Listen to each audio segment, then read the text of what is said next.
ball field because he knew that you can't run away from coaching, you can't run away from grooming, you can't run away from helping a young man grow. And they do their best to keep those people within the building as long as the play says they should. So if this has gotten to a point so early in George Pickens' career where they can no longer tolerate him, where they can no longer make a relationship between this wide receiver and the organization work, then that's a problem to me. That's a red flag to me. And now if you're the Dallas Cowboys, yes, it seems like a home run from a physical standpoint. What he adds to this offense, CeeDee Lamb doesn't have to get the yeoman's share of all the targets. Now you have a 1A and a 1B. You've bolstered the backfield. Your offensive line is going to be extremely good. And you have a quarterback that at one point in his career, only 2 years ago, finished second in the MVP voting. But what does a brand new head coach do to integrate this man into the locker room? He's already talking about culture, Shay. He's already talking about culture, doggy. He said Michael Parsons needs to be next to Dak Prescott.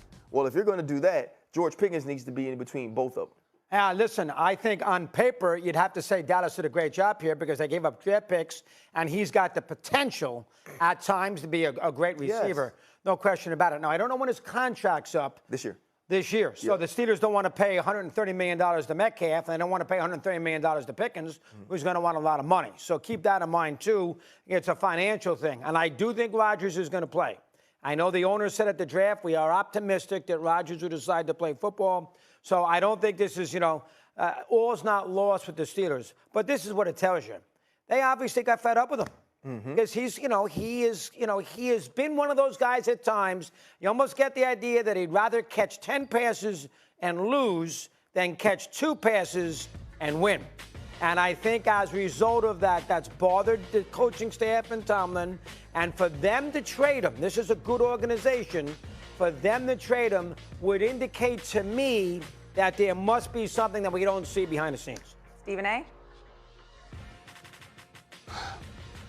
Well, before I start laughing about the Cowboys, let me state for the record on national television right here that I am very, very displeased with my man Ryan Clark. I blame him for what's going on in Pittsburgh. I blame Ryan Clark. Now, I would expect this man, Why you understand, who's reinvented the word pivot. I mean, in a very, very positive way, okay? Who's reinvented the word pivot. I would expect Ryan Clark to have more influence than this. I'm sorry. I understand that George Pickens can be a headache. I understand it. I understand the 2 unsportsmanlike penalties last year made Mike Tomlin call him out and talk about how he had to grow up. I understand he had the patch under his eyes, said always effing open and stuff like that, which riled them up. I get all of those things. I understand the details, okay? But Ryan Clark, Omar Khan, I'm getting to the point where I'm starting to ask, who the hell is this guy? Who the hell is this guy? Because I was happy for him for getting this position or what have you. But damn, how many years do we have to wait for you guys to find a quarterback? You got Lamar Jackson in the division. You got Joe Burrow in the division. And you're bringing us Mason Rudolph and Skylar Thompson. I mean, you got to be kidding me. This is what we have to look forward to. And Ryan, Ryan Clark is sitting in my seat, by the way. My seat, okay? He's sitting there right now, and with a straight look on his face, just being all objective. Didn't this man win a Super Bowl championship with the Steelers, doggy? Ain't that yes, Ryan Clark right there? Isn't it this dude that's sitting there having this just motivational sessions with Mike Tomlin? Isn't this dude that sits before us all doing these phenomenal interviews, inspiring, motivating, uplifting, except for when it comes to the Steelers. Except for when it comes to the Steelers. It's driving me nuts. Okay, I'm blaming you from now on for everything that goes wrong with the Steelers because you're supposed to have a better impact than that. Now, let me get to the Cowboys. That's your professional assessment of the He loves plugging us. Professionally. This is that's funny. your analysis of it. This is funny. We got to get to the Cowboys. So this dude is supposed to be a headache. You got a new coach that nobody wanted, that you elevated in Brian Sharpe. That's what you got right there, right? You got him, right? You got Dak Prescott, who's allergic to prosperity come playoff time, right? So we know that's going on, right? And you don't have really much of a running game because Rico Dowdle, you didn't even try to hold on to him. You went and got this brother Williams from Denver, right? Because he was half the price. I mean, instead of $6 million, we're only going to play $3 million. I mean, just stop the presses. What a big move for our running game, right? Which basically means you're going to be passing the ball all day long. And the more you pass, the more it sets the stage for Dak Prescott to make a mistake when it matters most. Congratulations to the Cowboys. I'm sure it looks good on paper as it always does. I'm sure the Dallas Cowboy faithful is looking You around. already planning for their downfall? Yeah, give him a break. Like Stephen A. Like, we ain't even been to OTAs yet. It's easy. Hey, man, they gave it to me on a silver platter. I'm here minding my business. I'm here minding my business. It's the NBA playoffs, man. That's where my mind is. And they go and they do something like this. I'm minding my business. I wasn't thinking about the Cowboys, but this is what they want. They got to steal the headlines. They stole the headlines during Super Bowl week. They're going to try to steal. Now they're stealing it during the NBA playoffs. Fine. It's all yours. They're going to make headlines, and you're going to see Dallas Cowboy fans everywhere. Pickens with CeeDee Lamb, and Dak is back healthy. You know we're going to win the Super Bowl next year, right? You know we're going to win the Super Bowl next year, right? Oh, it's beautiful. It's beautiful. It's just set up for right now. At least they're not going to stink in September. They're going to go back to teasing us into believing that they're relevant, and right up until around Christmas time or so, a little bit after. And then after that, they plummet. Wait for it. Just be patient. It's coming. They didn't even get to that point to plummet last year, Shay. You knew he was going to say Yeah, that. like You they just added a top 10 wide receiver, and he's already planning for Dak Prescott to blow the playoff game. But here's what I think is interesting. For once, in a very different I ain't been order, wrong in 29 years.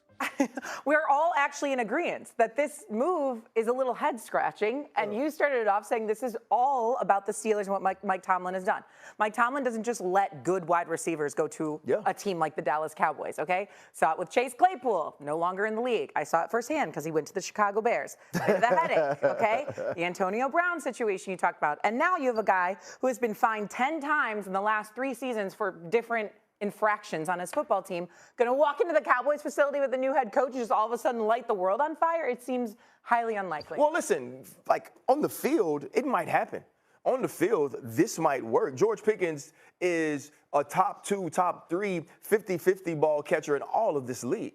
When George Pickens is dialed in, when George Pickens is involved, George Pickens is one of the best doing it. I thought he should have been a first-round draft pick, but it's some of the things that has gotten him traded that pushed him to the second round. What I want to know is, do you learn? Right? If you say to yourself, I had a head coach who believed in me. I had a head coach who was willing to work with me. I had a head coach that was willing to be patient with me. If I wore out my welcome there, what about me needs to change? Can I change those things, Stephen A? RC, I got a little question for you, bro. Have you had George Pickens on the pivot? No, we were supposed to right before the draft. Why not? And now, Why not? And now I feel like this is why he wanted to come on. But I've talked to GP though. Like I've had conversations with him, Stephen A. That's like, not good enough. That's not good enough. The motivation and the inspiration that you are accustomed to providing, that we basis with one of the best podcasts in America. Damn it. You should have had him on this show when he was a Steeler. I don't care about seeing him now when he was a Steeler. If you needed him to get us stuff, what difference does it make now? Don't help him now that he's going to be a Cowboy. You should have helped him when he was with your boy Mike Tomlin. I blame you. I want the Steeler Nation to know I'm blaming you. You should have talked to him. You could have inspired him. You could have shown him the error of his ways and corrected his behavior. Don't try it now when he's a Dallas Cowboy. I don't want to hear that now, Ryan Clark. I don't want to hear that. He's got nothing. He's like, I don't know. I don't really know what that means. From a talent standpoint, this is going to help the Cowboys. Yes. If you're basing it as just, I mean, as you said, Ryan, he's a big-time receiver. Yes. They needed another wide receiver. I'm sure they didn't give up. Xin chào tất cả các bạn đã đến với kênh YouTube của mình. Hiện tại mình là nhà sáng tạo nội dung về mảng video cắt dán trên nền tảng YouTube. Video ngày hôm nay mình sẽ chia sẻ cho các bạn cách tạo ra video cắt dán của mình.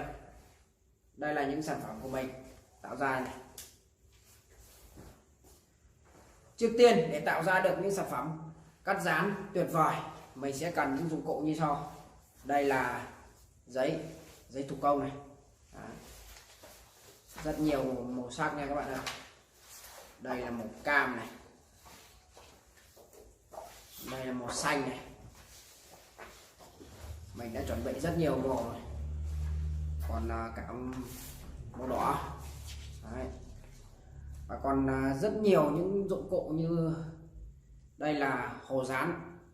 Đây, các bạn ạ, hồ dán để mình dán những chi tiết của sản phẩm vào này. Đấy. Và để dán được cắt được cái sản phẩm đẹp như thế này thì mình cần đến một chiếc kéo. Đây là chiếc kéo của mình này.